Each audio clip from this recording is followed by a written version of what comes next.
on a few times on the channel, but we really had never gotten into, is the Karen Reed trial.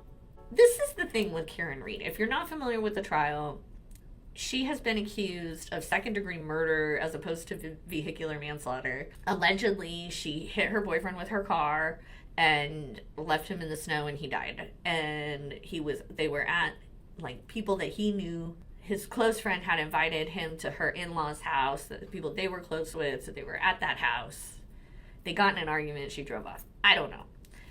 Evidence came out that she was driving between 0 and 24 miles per hour, and I just don't think that the human body just dies at 24 miles per hour. Now, if he got hit and he fell back and hit his head, 24, it's an impact, there's no doubt. Like, you're gonna suffer from that shit. You might break something or whatever, but you're not gonna, that's not like death.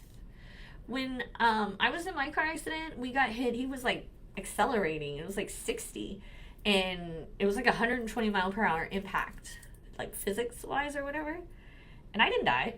I don't know.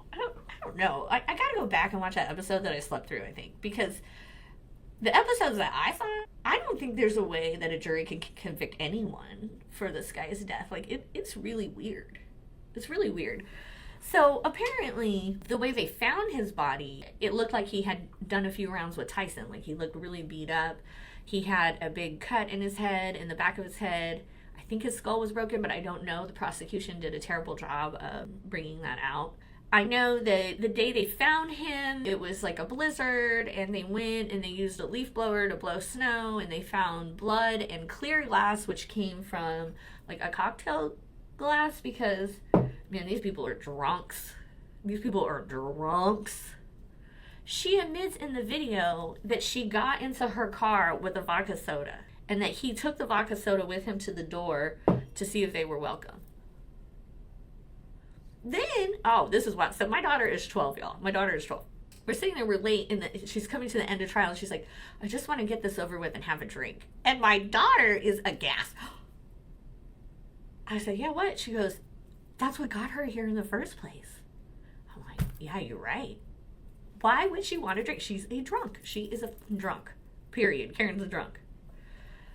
Okay, but then all these people are drunk. I think there's something to, like, Irish and drinking. It really is, okay? Because these are all, like, just outside of Boston. All of them are, they're O'Malley, O'Keefe, oh this, oh that. You know, they're all Irish. They're all fucking drunks. There's a state trooper or Detective Proctor, and he sends all these text messages. He calls Karen a cunt. He says she has no ass. Like, really inappropriate.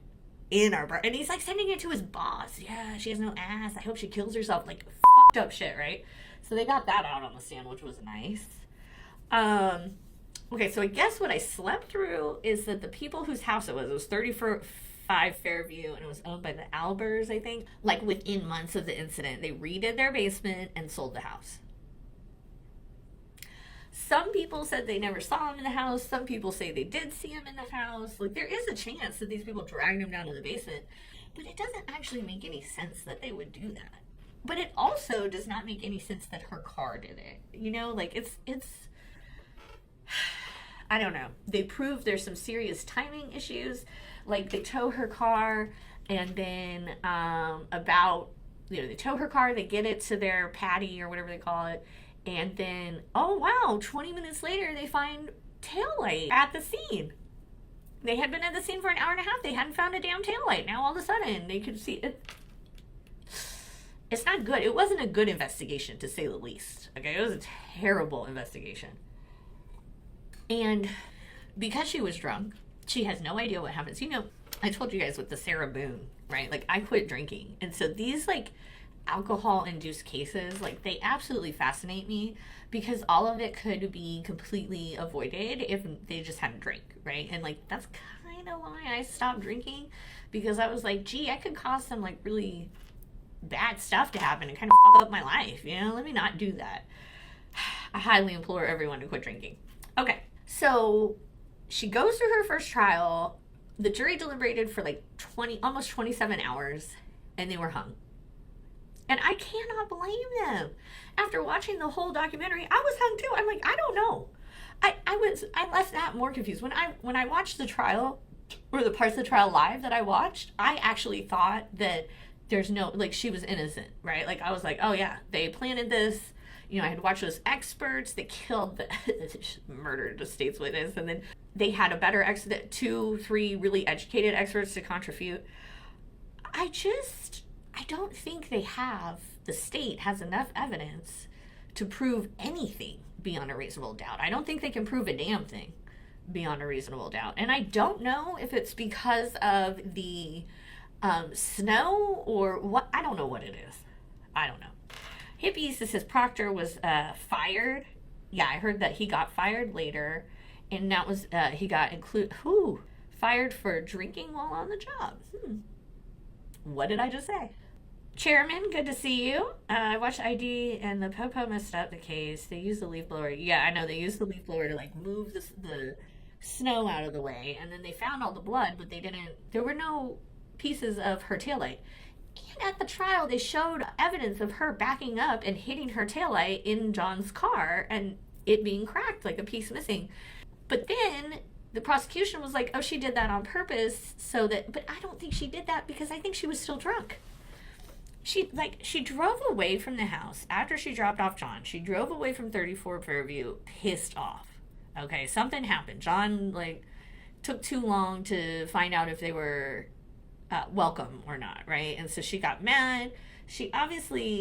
They had issues. She didn't like his kids. She's clearly one of these women who never want to be a mother, which is fine. I'm not judging her, but the jury probably is. She was 42 at the time. She'd never been married. She was a professor at college. She has a gorgeous home. She's very successful. She's not the most sympathetic victim. She's not the most sympathetic defendant, right? But that doesn't mean she did it. I don't know, man. I don't know. Okay, so the trial is now set to start on April 1st. So it's 2 weeks. But the defense has asked that they could extend that to April 28th because there was an appeal, because after the judge declared a mistrial, after the first trial, some of the jurors came out and said, oh no, we had unanimously decided on several of the counts. It was just one count that we couldn't decide on. So if that's the case, those counts we should hear what the jury had said on those counts before mistrial is declared, right? So the Karen's team asked to see what those verdicts were, what the jury had decided, and the judge said no. And so they're appealing the no ruling. And they are concerned that they can't have a jury while this appeal is pending. And so they're asking that the judge, she's in that court, whose court Reed is in, extend it so that they can understand what the jury said. And their argument is, if the Superior Court denies her motion, she will be placed in double jeopardy a second time with no ability to seek a stay. So the thought is, if the jury has already made these decisions on several of the counts, then Karen can't face those charges again, because that's a violation of her double jeopardy rights. And so we'll see. Jury selection is slated to begin April 1st. They had been doing motions in limine, motions to exclude experts, all kinds of pretrial motions over the last 2 weeks. So we shall see. It's a very interesting case.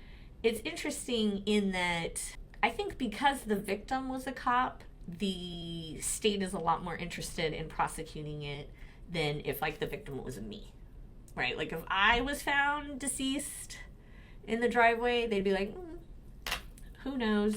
Maybe they'd do a negligence or something against the driver they think hit me. But I do not think they would go after that driver with the zeal in which they're going after Karen Reed. So there's definitely bias going on. What that bias will lead to, what the extent of that bias is, we'll have to find out. I definitely thought the judge was pretty biased when I watched the trial.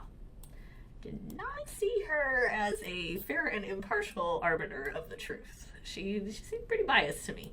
I don't know if that's because half of Karen's team was from California and she doesn't like, the outside of home court, or I don't know, but I didn't like it. So we'll see how this all unfolds. It will be quite interesting to see which charges Karen actually has to face again, and if the prosecution is able to meet their burden, which I just don't think they will be.